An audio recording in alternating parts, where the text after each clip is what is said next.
ပါနွေကဒီနေ့ပါတော့ဟိုအကောင့်မှာဘယ်လိုရေးချလိုက်ဒီနေ့နွေကနွေចောင်းပိတ်သွားပြီចောင်းပိတ်တာကြားလာပြီဒါပေမဲ့ vlog ကြီးမြဖြစ်တာပါတပုတ်ပဲတင်ရတယ်နော်ចောင်းထားပဲတော့ဟိုလေးဒီနေ့ပေါ့နော်ဟိုပါပေါ့ဒီနေ့နွေရဲ့ခုံရှင်းတာလို့ပြပေါ့နော်အဲ့ဆိုဒီလိုက်ကြည့်အခုတပုတ်တော့ခဏလေးစပြလာခဲ့ပြီချီရပါပြီ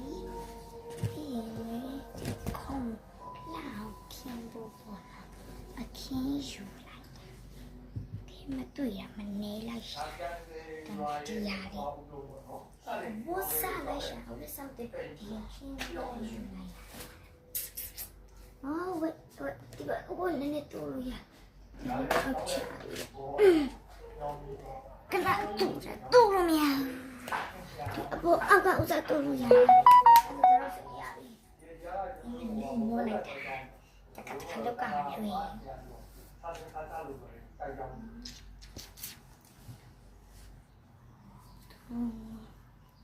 နည်းနည်းပဲခပ်ပြီးနိုင်တော့ရပါ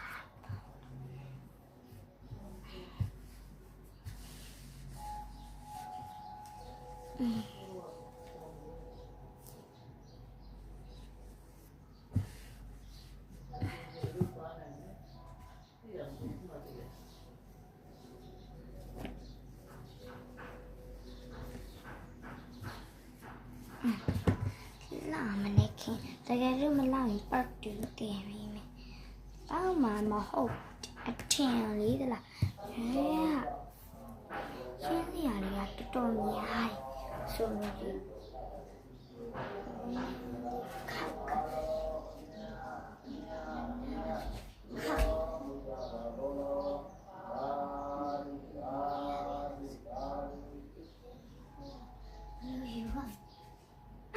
ဒီလိုပဲဆိုင်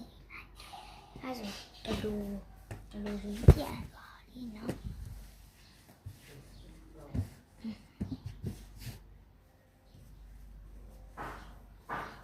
ဒီလိုထက်ခါ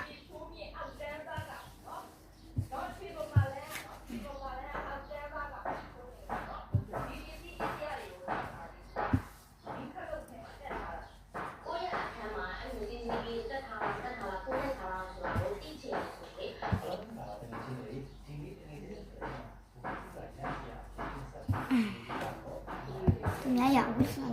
လာပါပါကျမမ